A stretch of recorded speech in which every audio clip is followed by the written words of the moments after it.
তুমি যদি একজন আর্টসের স্টুডেন্ট হয়ে থাকো, যে অঙ্কেতে তোমার কম নম্বরের জন্য তুমি পরীক্ষা পাস করতে পারছো না, অথবা অঙ্কেতে তোমার ভীষণ ভয়, তাহলে আজকের ভিডিওটা শুধুমাত্র তোমার জন্য। অনেকেরই কোয়ারি ছিল ম্যাথসের ভিডিও নিয়ে আসতে, ম্যাথের স্ট্র্যাটেজি কেমন করা উচিত এই সংক্রান্ত ভিডিও দিতে। তো মিস্টার শুভঙ্কর কেপি ইউটিউব চ্যানেলে তোমাদের সবাইকে স্বাগত জানাই। তো আজকের এই ভিডিওটা হচ্ছে তোমাদেরই রিকোয়েস্ট করা একটা ভিডিও, স্কিপ না করে দেখার অনুরোধ থাকলো। দেখো, ম্যাথের সিলেবাস হচ্ছে একদম সেই মাধ্যমিক লেভেলের মতোই, যেখানে সেই শতকরা, লাভপতি, সেই সমস্ত অঙ্কগুলোকে যেগুলো তুমি খাতা পেনে করতে এক পেজ ভরিয়ে দিতে, কিন্তু সেই অঙ্কগুলোই পরীক্ষা করবে। অপশান দেওয়া থাকবে 4টে করে। এক্ষেত্রে তোমাকে কী করতে হবে, 1 মিনিটের মধ্যে বুঝতে হবে। তবে এখানে তোমাকে কিছু ম্যাথের শর্টকাট নিয়ম জানতে হবে, কিছু টাইপ শিখতে হবে, কিছু টিপস জানতে হবে, ট্রিক্স ফলো করতে হবে। তাহলে কিন্তু তোমার ম্যাথ তুমি স্ট্রং করতে পারবে এবং অনায়াসে খুব কম সময়ের মধ্যে বেশি ম্যাথ করে আসতে পারবে। ম্যাথ শেখার আগে তোমাকে যেটা অবশ্যই মনে রাখতে হবে বা একদম মুখস্থ করে রাখতে হবে, সেটা হচ্ছে 1 থেকে 30 পর্যন্ত স্কোয়ার রুট। একদম 1 থেকে 30 পর্যন্ত স্কোয়ার রুট একদম ঠোঁটস্থ আছে, যেটা 26 স্কোয়ার কত বড়, সাথে সাথে জানা অ্যান্সার আছে 27 স্কোয়ার কত, মানে বলার সাথে সাথে যেন তোমার মুখে উত্তরটা চলে আসে। আর একটা হচ্ছে 1 থেকে 20 পর্যন্ত কিউব রুট। ব্যাস, এই দুটো যদি তুমি ভালো করে মুখস্থ করতে পারো, এবং এর পাশাপাশি যদি বর্গমূল কীভাবে বের করতে হয়, 6 সংখ্যা, 8 সংখ্যা, 10 সংখ্যা, যত বড় সংখ্যা দিক না কেন বর্গমূল বের করতে হবে। এবং এই রিলেটেড কোশ্চেন অলরেডি একটা কেপি মেন্সে কিন্তু এসছে। তাহলে বর্গমূল, 1 থেকে 30 পর্যন্ত স্কোয়ার রুট, আর 1 থেকে 20 পর্যন্ত কিউব রুট। তুমি যদি এগুলো ভালো করে জানো, তাহলে কিন্তু তোমার কাছে রিজনিংটাও খুব সহজ হয়ে যাবে। আর যে ম্যাথে খুব ভালো, সে রিজনিংয়ে খুব ভালো হয়। ম্যাথ রিজনিং দুটো একে অপরের পরিপূরক। তো আগে প্রথমে আমরা জেনে নিই ম্যাথের কী কী চ্যাপ্টার রয়েছে, কী কী চ্যাপ্টার ভালো করে তোমাকে করতে হবে, এবং এর পরের ভিডিওতে আমি দেখাবো কোন কোন চ্যাপ্টারগুলো খুব ইম্পর্টেন্ট এবং কোন চ্যাপ্টারগুলো থেকে সবথেকে বেশি ম্যাথসের কোশ্চেন এসেছে, এবং সেম টাইপের কোশ্চেন কীভাবে এসে, যেভাবে তোমাদেরকে জিকেতে আমি অ্যানালাইসিস করে দিয়েছিলাম, ম্যাথও ঠিক একই রকম অ্যানালাইসিসের ভিডিও আসবে। তো দেখে নেওয়া যাক কী কী চ্যাপ্টার রয়েছে। প্রথমে যেটা দেখবো আমরা, বীজগণিতিক। বীজগণিতের প্রথমে যেটা বলবো, বিভাজ্যতা বা ডিভিশন। বিভাজ্যতায় সেই ছোটোবেলাকার মতো সেই 3 দিয়ে বিভাজ্য কিনা, 6 দিয়ে বিভাজ্য কিনা, 9 দিয়ে বিভাজ্য কিনা, ঠিক একই টাইপের কোশ্চেন আছে। একটা বড় ধরো 6 অঙ্কের একটা ডিজিট তুলে দেবে, যে মিডিলের কোনো একটা ডিজিটকে গ্যাপ রেখে দেবে, বলবে এখানে কোন সংখ্যাটা বসালে সেটা 9 দ্বারা বিভাজ্য বা 27 দ্বারা বিভাজ্য। ডব্লিউপি এবং কেপি দুটোতে পরীক্ষার দুটো এক্সামে কোশ্চেন এসেছিল দুটো, আমি এর পরের ভিডিওতে দেখাবো, যে বা তোমরা স্ক্রিনেই দেখতে পাবে। এই দুটো কোশ্চেনে দেখবে একটা সংখ্যা তুলে দিয়েছে, ধরো 1024, বলে দেওয়া হচ্ছে এই 1024-এর সাথে কত যোগ করলে 27 দ্বারা বিভাজ্য। তাহলে এটাকে তোমাকে সেই ডিভিশনের মধ্যে পড়ছে। এরপরে যেটা আছে ভগ্নাংশ। ভগ্নাংশ থেকে কিন্তু প্রচুর কোশ্চেন আছে, এবং সবথেকে ভালো বেস্ট বই হচ্ছে ম্যাথের ক্ষেত্রে হচ্ছে সুবিদাসের বই। সুবিদাসের বইতে কিন্তু প্রত্যেকটা চ্যাপ্টার ওয়াইজ খুব সুন্দর সুন্দর করে দেওয়া আছে, এবং এই ভগ্নাংশের জন্য পার্টিকুলার কিন্তু একটা চ্যাপ্টারও করে দেওয়া আছে। এটা ভালো করে তোমাকে দেখতে হবে। যেমন তোমরা স্ক্রিনে দেখতে পাচ্ছ একটা কোশ্চেন পড়েছে কেপিতে, কোনো ভগ্নাংশের হরের সাথে যদি 3 যোগ করা হয় ভগ্নাংশটির মান হাফ হয়, এবং লবের সাথে যদি 2 যোগ করা হয় ভগ্নাংশটির মান 1 হয়, তবে ভগ্নাংশটি কত। এই ধরনের কিন্তু কোশ্চেন আছে। এই ধরনের 3টে কোশ্চেন আছে, পরের ভিডিওতে আমি দেখাবো। তাহলে ভগ্নাংশ চ্যাপ্টারটা ভালো করে রাখবে। এগুলো কিন্তু বীজগণিতের মধ্যে পড়ছে। এরপরে যেটা করবে লসাগু গসাগু, এলসিএম এইচএম, লসাগু গসাগু নির্ণয় করার পদ্ধতি বা এই টাইপের কিছু অঙ্ক রয়েছে, সেগুলো একটু ভালো করে দেখলে। এরপর যেটা বলবো, বর্গ, ঘন, বর্গমূল আর ঘনমূল। বর্গমূল ডিরেক্ট করতে দেয়, ঘনমূলও ডিরেক্ট কোশ্চেন এসেছে, এটা ভালো করে টাইপ শিখে রাখতে হবে। এরপরে যেটা হচ্ছে সবথেকে ইম্পর্টেন্ট যে চ্যাপ্টারটা, সরলীকরণ। এই চ্যাপ্টারটা না করে একদম পরীক্ষা দিতে যাবেন। সরলীকরণ যেটা হচ্ছে বদমাস রুল অ্যাপ্লাই করে করতে হয়। সরলীকরণ থেকে প্রত্যেকটা পরীক্ষায় 2 থেকে 3টে কোশ্চেন এসেছে। তাহলে সরলীকরণ চ্যাপ্টারটা, এটাও সুবিধা স্যারের বইটাতে পার্টিকুলার আলাদা করে একটা চ্যাপ্টার করে দেওয়া আছে, এই চ্যাপ্টারটাও ভালো করে দেখতে হবে, সরলীকরণ। এরপরে পাটিগণিতে চলো। পাটিগণিতে হচ্ছে অনুপাত সমানুপাত, শতকরা। হ্যাঁ, এবার এক্ষেত্রে একটা কথা বলে রাখি, অঙ্কের যতগুলোই চ্যাপ্টার থাকুক না কেন, যখন কোনো অঙ্কের শিখতে যাবে, আমি ধরে নিলাম তুমি অঙ্কেতে কিছুই জানো না, তুমি যখন অঙ্ক শুরু করবে প্রথম যে চ্যাপ্টারটা দিয়ে শুরু করবে সেটা হচ্ছে শতকরা বা পার্সেন্টেজ। তারপরে যেটা করে অনুপাত সমানুপাত বা রেশিও অ্যান্ড প্রপোর্শন। এই শতকরা চ্যাপ্টারটা এবং অনুপাত সমান, এই দুটো চ্যাপ্টার যদি কেউ ভালো করে করতে পারে, তার কাছে কিন্তু পুরো ম্যাথসের পাটিগণিত প্রায় 80% ম্যাথস হয়ে যাবে। কারণ তুমি দেখবে ওই চ্যাপ্টারটা যদি কেউ ভালো করে পড়ে থাকে, দেখবে বেশিরভাগ সমস্ত অঙ্কই কিন্তু এই শতকরা আর রেশিও প্রপোর্শন ধরেই বেশিরভাগগুলো অঙ্কগুলো হয়ে থাকে। তাহলে আগে এই চ্যাপ্টারটা শতকরা ভালো করে দেখে রাখবে, এবং শতকরার মধ্যে দেখবে পাস ফেলের অঙ্ক থাকে, আর ভোটের অঙ্ক থাকে, মানে দেখবে একটা চ্যাপ্টারে কিন্তু 8টা থেকে 10টা টাইপের অঙ্ক থাকে। এই প্রত্যেকটা টাইপ কিন্তু তোমাকে শিখে রাখতে হবে। পরে যেটা বলবো, লাভ ক্ষতি। লাভ ক্ষতি থেকে প্রচুর অঙ্ক আছে। লাভ ক্ষতির মধ্যে অসৎ ব্যবসায়ী আর ডিসকাউন্ট, এটা কিন্তু ভালো করে দেখে রাখবে। ডিসকাউন্টটা তো অবশ্যই দেখতে হবে। দেওয়া একটা অঙ্ক দেওয়া থাকলো, যে কোনো দোকানদার কোনো জিনিসের উপরে 10%, 20%, 30% পরপর ছাড় দিলে মোট কত টাকা ছাড় পাওয়া যায়। এই ধরনের কিন্তু অঙ্ক প্রচুর এসেছে। তাহলে লাভ ক্ষতির মধ্যে ডিসকাউন্ট এবং অসৎ ব্যবসায়ী, এটা ভালো করে দেখে রাখবে। এরপরে যেটা হচ্ছে অংশীদারি কারবার। অংশীদারি কারবার থেকেও অঙ্ক আসে ভালো। অংশীদারি কারবার, মিশ্রণ, সময় কার্য, নল চৌবাচ্চা। দেখো সময় কার্য আর নল চৌবাচ্চা দুটো চ্যাপ্টারের মধ্যে যে কোনো একটা চ্যাপ্টার যদি তুমি করো আর একটা চ্যাপ্টার অল্টারনেটিভ হয়ে যাবে, মানে দুটোই হচ্ছে সেম টাইপ সেম অঙ্কই আসে। তাহলে সময় কার্য যদি তুমি করো নল চৌবাচ্চা তোমার অটোমেটিক হয়ে যাবে। এরপরে যেটা আছে সরল সুদ আর চক্রবৃদ্ধি সুদ। সরল সুদ সেই আমরা ক্লাস 10-এ পড়েছিলাম, আইসন PTR/100। ওই ফর্মুলাটা কিন্তু এক্ষেত্রে তোমাকে কাজে লাগালে চলবে না, এক্ষেত্রে তোমাকে শর্টকাট জানতে হবে। যদি ওই ফর্মুলাটা তুমি ধরে করতে যাও তাহলে কিন্তু তোমার অনেকটাই লেন্দি এবং অনেকটা সময় চলে যাবে। এরপর যেটা হচ্ছে চক্রবৃদ্ধি সুদ। চক্রবৃদ্ধি সুদ সেই আমরা ক্লাস 10-এ যেটা শিখেছিলাম, P × 1 + R/100 এই ধরনের যদি অ্যাপ্লাই করো তাহলে কিন্তু তুমি অঙ্ক সবগুলো করে আসতে পারবে না। এক্ষেত্রে তোমাকে সেই shortcut tree method, ratio, proportion ধরে কিন্তু এখানে চক্রবৃদ্ধি সুদ করতে হবে। প্রত্যেকটা অঙ্ক কিন্তু টাইপ জানতে হবে, ট্রিক্স অ্যাপ্লাই করতে হবে, শর্টকাট জানতে হবে। সেই খাতা পেন নিয়ে 1 পেজ ধরে অঙ্ক করে দেবে বা আমি সব জানি একটু সময় পেলে করে আসবো, এমনটা কিন্তু একদমই হবে না। তোমাকে প্রত্যেকটা টাইপ জানতে হবে। এরপরে যেটা আছে সময় ও দূরত্ব। সময় দূরত্ব থেকে কিন্তু ভালোই অঙ্ক আছে, এবং এই সময় দূরত্বে যদি ভালো করে অঙ্ক শেখো এর মধ্যে দুটো পার্ট আছে, একটা হচ্ছে নৌকা ও স্রোত আর একটা হচ্ছে স্রোতের অঙ্ক, নৌকা ও স্রোত আর একটা হচ্ছে ট্রেন। এই দুটো অঙ্ক আছে, দুটো অঙ্কই কিন্তু সেই সময় দূরত্বের মধ্যেই পড়ে। তাহলে এই হলো বীজগণিত আর এই হলো পাটিগণিত দুটো। আর একটা যেটা আছে পরিমিতি। আর জ্যামিতি থেকে খুব রেয়ার কোশ্চেন আসে না, আর ত্রিকোণমিতিও সেম কোশ্চেন একদমই আসে না।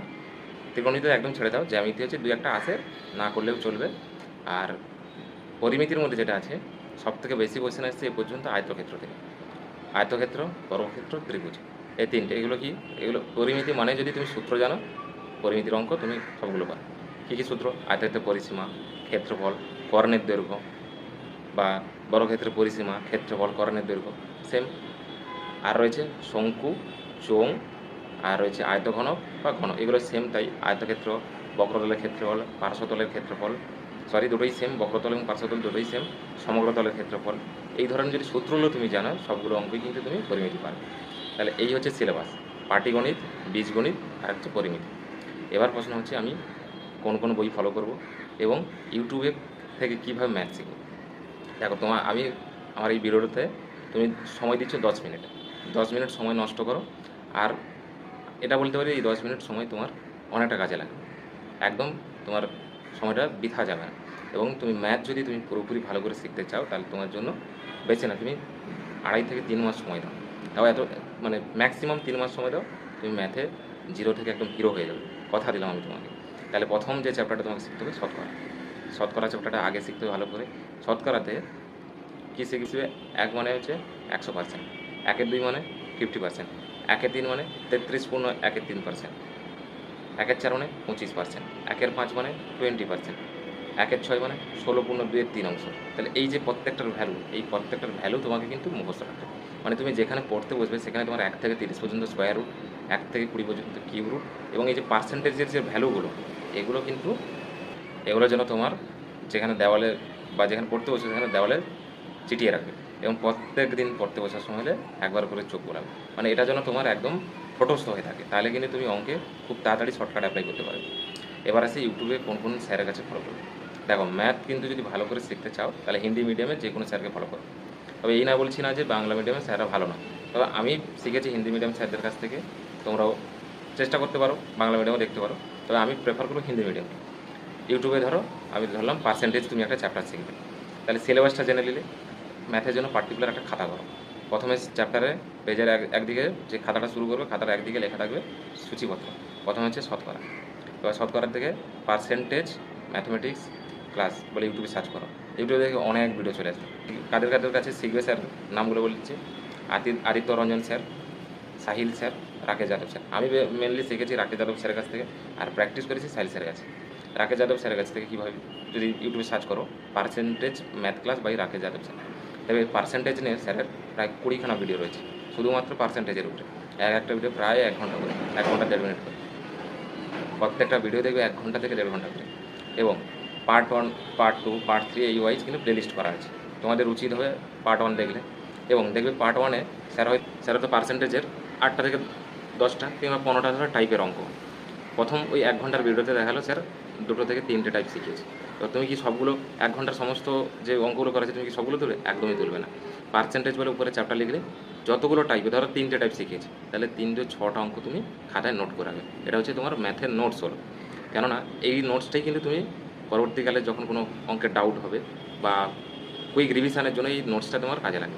পরের পার্ট 2তে দেখালো স্যার কোনো আদার্স দুটো টপিকে বা দুটো টাইপের ম্যাথ করালে, তাহলে সেই দুটো 2-4টা অঙ্ক তুলে রাখবে। তাহলে এইভাবে যখন তোমার ধরো পার্সেন্টেজ পুরো কমপ্লিট হয়ে গেল, ধরো 15টা টাইপের অঙ্ক হয়, 15-30টা অঙ্ক তুমি খাতায় নোট করে রাখলে, তাহলে তোমার ওই চ্যাপ্টারটা পুরো কমপ্লিট হলো। এবার তোমার কাছে যে বইটা আছে, হতে পারে সেটা সুবিদ দাস বই, চঞ্চল ঘোষের বই, যে কোনো স্যার বা প্রিভিয়াস ইয়ার কোশ্চেন যে কোনো বই থাকলো, তো আমি প্রেফার করবো সুবিদ দাসের বইটা খুব ভালো একটা বাংলা মিডিয়াম বই ম্যাথের পক্ষে এবং রিজনিংয়ের পক্ষেও তাই।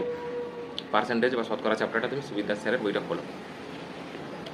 এবার সুবিদ দাস স্যারের বইটাতে অসংখ্য উদাহরণ করে দেওয়া আছে, একটা চ্যাপ্টারে তো 150-200 টাকা করে অঙ্ক শুধু করে দেওয়া আছে। তুমি এক থেকে করতে শুরু করো, দেখো কতগুলো করতে পারছো, এবং যে অঙ্কগুলো তোমার আটকে যাচ্ছে তুমি গোল দাগ করে রেখে দাও, একদম 200 পর্যন্ত, যদি 200 অঙ্ক থাকে 200 পর্যন্ত যাও, দেখো তার মধ্যে কতগুলো অঙ্ক তোমার হচ্ছে না, তুমি ফার্দার চেষ্টা করো, তাও হচ্ছে না। এবার যে অঙ্কগুলো তুমি গোল দাগ করেছিলে ওই টাইপের অঙ্কগুলো তুমি তোমার যে নোটস করে রেখেছিলে সেই নোটস খোলো, ওই টাইপের অঙ্কগুলো কীভাবে করে দেওয়া আছে, এবং ওই 200টা অঙ্কের মধ্যে তোমার কতগুলো অঙ্ক হচ্ছে না আর কতগুলো পেরেছো দেখো, এবং যেগুলো হচ্ছে না তুমি সেই নোটসগুলো থেকে দেখে আবার করার চেষ্টা করো, তাহলে দেখবে একটা চ্যাপ্টার তোমার পুরো সম্পূর্ণ কমপ্লিট হয়ে যাবে।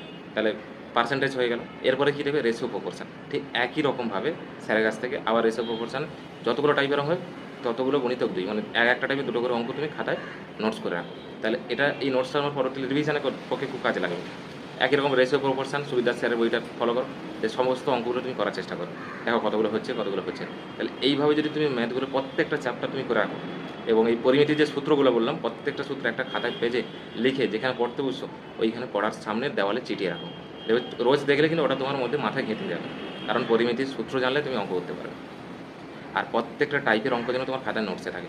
তাহলে এইভাবে যদি তুমি প্রত্যেকটা চ্যাপ্টার নোটস বানিয়ে এবং প্র্যাকটিস করো নিজে থেকে, এবং যে কোনো একটা স্যারের কাছে পড়বে, এটা বারবার করে বলি, যে কোনো যাকেই ফলো করো, যে স্যারকেই ফলো করো না কেন, যে কোনো একটা স্যারকেই ফলো করবে, আজ এ স্যার কাল ও স্যার করলে কিন্তু তুমি কারণ প্রত্যেকটা স্যারের শেখানোর ধরন আলাদা, শেখানোর পদ্ধতি আলাদা, এবং তোমার পক্ষে যেটা সুটেবল মনে হবে তুমি সেই স্যারকেই ফলো করো। আমি বলছি বলেই নয়, তোমার পক্ষে যে স্যারকে ভালো লাগবে সেই স্যারের কাছে তুমি শিখতে পারছো, সেই স্যারকে তুমি ফলো করো। তাহলে এইভাবে যখন তোমার সমস্ত চ্যাপ্টারগুলো নোটস হয়ে গেল এবং তুমি কমপ্লিট করে নিলে, এটা কমপ্লিট করতে আমি তোমাকে বড় জোর বলতে পারি 2.5 থেকে 3 মাস সময় লাগবে। তোমার শেখাও হচ্ছে, তার সাথে সাথে প্র্যাকটিস হচ্ছে, একটা চ্যাপ্টার শেষ করবে, একটা চ্যাপ্টার তুমি প্র্যাকটিস করবে, এইভাবে দেখো তুমি করো। আমি তোমাকে কথা দিতে পারি, তুমি একটা আর্টসের স্টুডেন্ট হয়েও যে ম্যাথসটা তুমি দ্রুত করতে পারবে, যে শিখতে পারবে, তুমি একটা ম্যাথ অনার্সের ছেলেকে তুমি হার মানিয়ে দিতে পারবে। কারণ আমি যেটা দেখলাম, আমি নিজেও ম্যাথ অনার্স করে এলেই যে তুমি এখানে বিশাল বেনিফিট পাবে এমনটা কিন্তু না।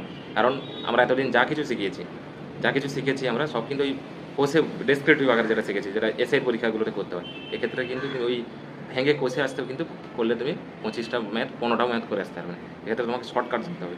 আমিও ম্যাথ অনার্স করেও ঠিক সেমভাবে যেমন শিখেছি, শর্টকাট পদ্ধতি মনে রেখেছি, তুমিও যেন একজন আর্টসের স্টুডেন্টও তোমাকে ঠিক একই রকমভাবে মনে রাখতে হবে, বুঝতে পারলে? তাই নিজেকে একদম দুর্বল ভেবো না, তুমিও পারবে।